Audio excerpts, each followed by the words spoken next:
আসসালামু আলাইকুম viewers, welcome to my channel. আশা করি আপনারা সবাই ভালো আছেন, আমিও ভালো আছি। আজকে নতুন একটি ভিডিও নিয়ে চলে এসেছি।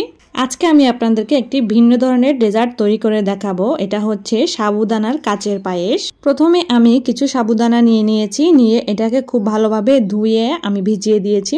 আমরা দুপুরে যখন খাবার খাচ্ছিলাম ঠিক তখনই আমি এটাকে ভিজিয়ে দিয়েছি। এরপর আমি 5টার দিকে এটা বানাবো। দেখতে পাচ্ছেন 2-3 ঘন্টা ভিজানোর পর সাবুটা একদম শুকনো শুকনো হয়ে গেছে। এখন আমি এতে 2 চামচ পরিমাণ চিনি, শুকনো গুঁড়ো দুধ আর লবণ দিয়ে নিব পরিমাণ মতো। দিয়ে এটাকে খুব ভালোভাবে মতে নিব।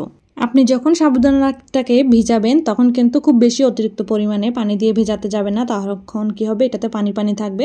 তখন এই সাবুদানাটা খুব ভালোভাবে ময়ান করা যাবে না, আপনার হাতের সাথে লেগে যাবে। দেখতে পাচ্ছেন আমার এটা খুব সুন্দরভাবে একটা ডো তৈরি হয়ে গিয়েছে। এটাকে কমপক্ষে মিনিমাম আপনার 2 থেকে 3 ঘন্টা ভিজিয়ে রাখতে হবে, খুব সামান্য পরিমাণ পানি দিয়ে তাতে হবে। এরপর আমি এখানে সামান্য একটু ঘি দিয়ে নিচ্ছি। ঘিটা দিলে আপনার হাতের সাথে আর লেগে আসবে না।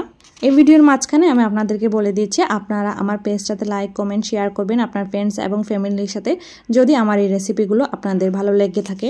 আপনারা চাইলে আমি আপনাদের সাথে আরও খুব সুন্দর সুন্দর নিত্য নতুন রেসিপি শেয়ার করব, আপনারা আমাকে কমেন্ট করে জানাবেন।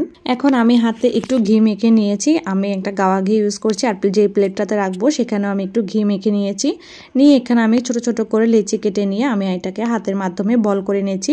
খুবই সহজ, আপনারা তো অনেকেই জানেন এটা তৈরি করতে, বল করাটা কিভাবে করতে হয় বা মিষ্টি কিভাবে বানাতে হয়, ঠিক সেভাবে আমি আপনাদের সাথে এই ভিডিওগুলো বা এই রেসিপিগুলো ইউটিউব, ফেসবুক আমি সব কিছুতেই শেয়ার করব। আপনারা যেখান থেকে পারেন দেখে আসবেন।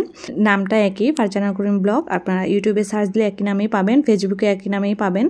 এই যে আপনাদের সাথে কথা বলতে বলতে আমার সবগুলো বল সুন্দরভাবে তৈরি করা হয়ে গিয়েছে।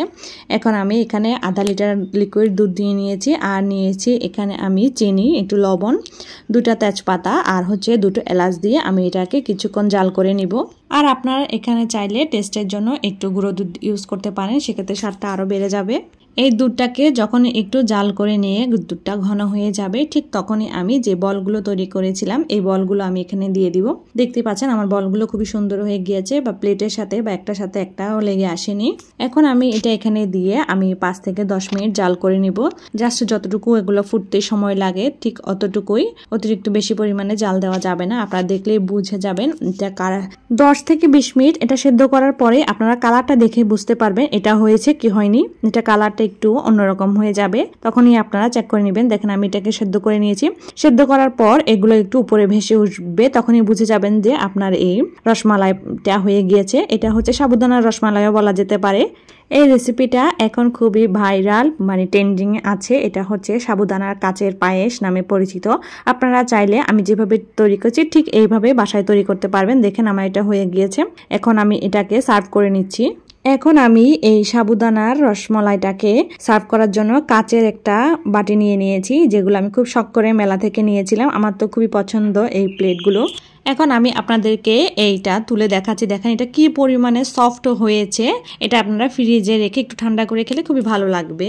আজকে এ পর্যন্তই। আপনারা সবাই ভালো থাকবেন, সুস্থ থাকবেন। আমার ভিডিওটাতে লাইক, কমেন্ট, শেয়ার করবেন আপনার ফ্রেন্ডস এন্ড ফ্যামিলির সাথে। আল্লাহ হাফেজ।